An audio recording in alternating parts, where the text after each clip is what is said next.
Have you ever wondered why children resemble their parents? The answer begins with DNA copying and reproduction. Let's understand the complete chapter. Welcome to Teaching Science. Have you ever wondered why organisms put so much energy into making new versions of themselves? Well, today we're going to understand this entire chapter, how do organisms reproduce, step by step in the simplest way possible. If you've been feeling, a little overwhelmed by all the biological terms in your NCERT book, don't worry at all. We are going to break it all down together, and by the end of this, you'll be completely board exam ready. Think about this for a second. Why do organisms even bother reproducing? Processes like nutrition, respiration, and excretion, those are absolutely essential just to keep an individual alive, right? If you stop breathing, well, you don't survive. But reproduction? A living being can live its entire life without ever reproducing once. Plus, creating a whole new individual takes a massive amount of energy. So why on earth should an organism waste energy on a process it doesn't strictly need to stay alive?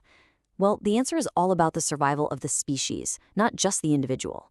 If organisms didn't reproduce, their kind would just vanish from the earth entirely. We really only notice different species because there are huge numbers of them.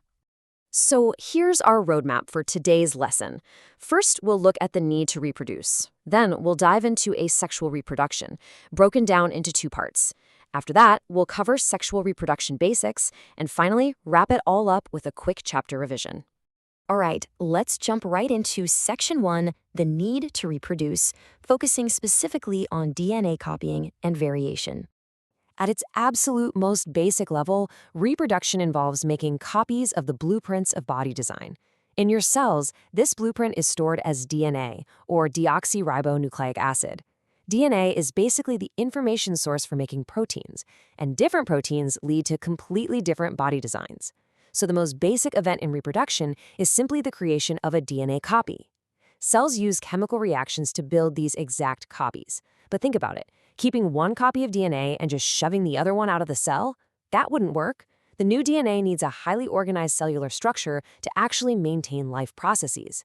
So DNA copying is always accompanied by the creation of an additional cellular apparatus. Effectively, one cell divides to give rise to two. Now, board alert, this is a highly tested topic, so listen closely. Are those two new cells absolutely identical? The short answer is no.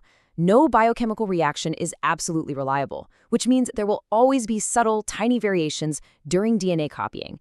And this inbuilt tendency for variation is absolutely crucial. Let me give you a real-life example straight from your NCERT book. Imagine a population of bacteria just living comfortably in temperate waters. Suddenly, global warming causes the water temperature to drastically increase. Now, most of these bacteria would just die. But if a few variants had a subtle DNA change that made them naturally resistant to heat, those few would survive and grow further. So the big takeaway here is that variation is beneficial to the species for survival over time, even if it's not strictly necessary for the individual. Moving right along to Section 2, Asexual Reproduction Part 1, where we'll look at fission and fragmentation. Our very first method here is fission.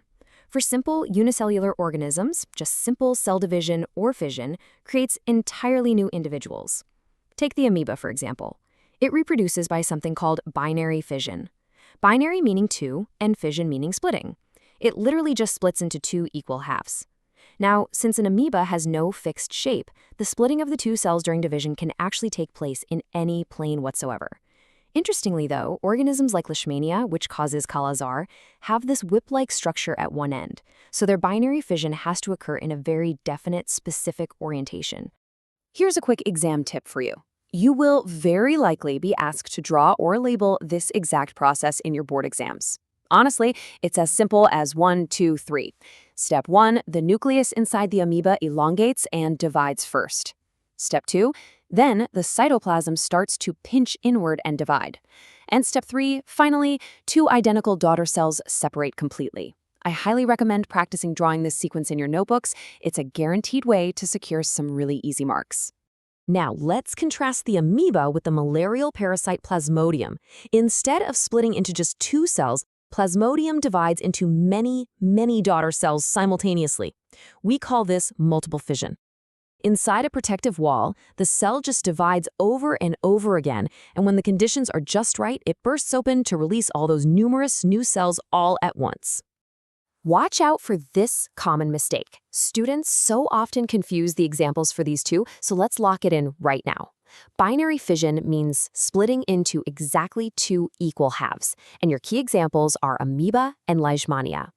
Multiple fission, on the other hand, means splitting into many cells simultaneously, and your prime example here is the malarial parasite Plasmodium. Definitely keep this mental split screen handy during your exams. Okay, let's step up the complexity ladder just a bit. Welcome to Section 3, Asexual Reproduction, Part 2, covering regeneration, budding, and vegetative propagation. Take a look at this amazing little creature called planaria. Many fully differentiated organisms actually have a literal superpower, the ability to give rise to new individuals from their own body parts. If a planaria is somehow cut or broken up into multiple pieces, many of these individual pieces will just grow into a complete, brand new organism. This incredible process is known as regeneration.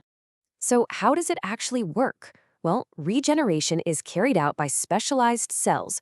When the organism is cut, these specialized cells proliferate, which just means they multiply rapidly, and they make a large mass of cells. From this mass, cells undergo changes to become various cell types and tissues in a highly organized sequence called development. But wait, here's an absolutely crucial observation. Regeneration is not the same as true reproduction. Why?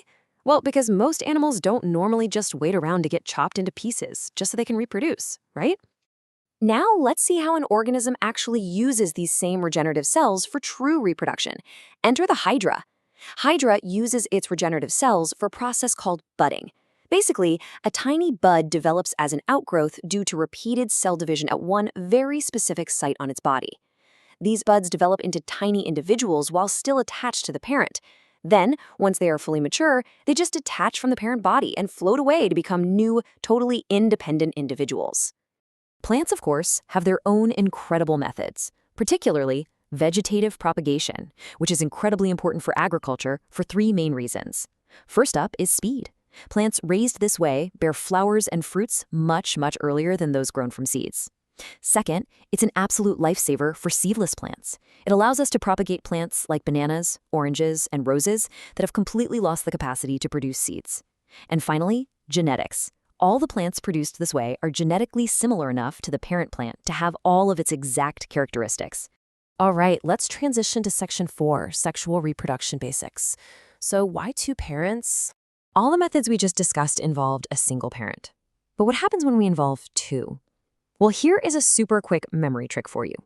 Asexual equals one parent, leading to mostly identical offspring. Sexual equals two parents, leading to much greater variations. Remember we talked earlier about how DNA copying has minor errors? Well, if you only have one parent, those variations build up very, very slowly. But in sexual reproduction, you are combining DNA from two completely different individuals. This drastically speeds up the creation of variations. And, as we learned with the bacteria example, greater variation offers much better survival protection for an entire population against sudden environmental changes. Because sexual reproduction requires two sets of DNA, it means germ cells from two distinct individuals actually have to join together. In flowering plants, this can happen externally via pollen. But in many animals, including humans, bodies actually have to physically join together for the internal transfer and fusion of these specialized germ cells. And doing this requires highly specialized organs. The human male and female reproductive systems are incredibly specialized cellular apparatuses designed specifically to create, transfer, and fuse germ cells to create a brand new genetically unique generation. Excellent focus so far. You've made it to Section 5 Quick Chapter Revision. Let's summarize what we've learned. Here is your 1-minute recap. Let's lock this in. Number 1, reproduction at its core involves the creation of a DNA copy and an accompanying cellular apparatus. Number 2, the slight errors in this DNA copying create variations which are absolutely essential for the long-term survival of the species. Number 3, depending on their specific body design, organisms use various asexual modes like fission for amoeba, regeneration for planaria, budding for hydra, and vegetative propagation for plants. And finally, number 4, sexual reproduction involves two individuals, which allows for much greater variation to be generated, offering far better protection for the population as a whole. What an incredible session! I highly encourage you to open your NCERT books right now, read through Chapter 7, practice drawing those diagrams like the amoeba fission, and solve the back questions while this is all super fresh in your mind. If you found this lesson helpful, please like, share, subscribe to Teaching Science, and don't forget to press the bell icon so you never miss our next CBSE Science lesson.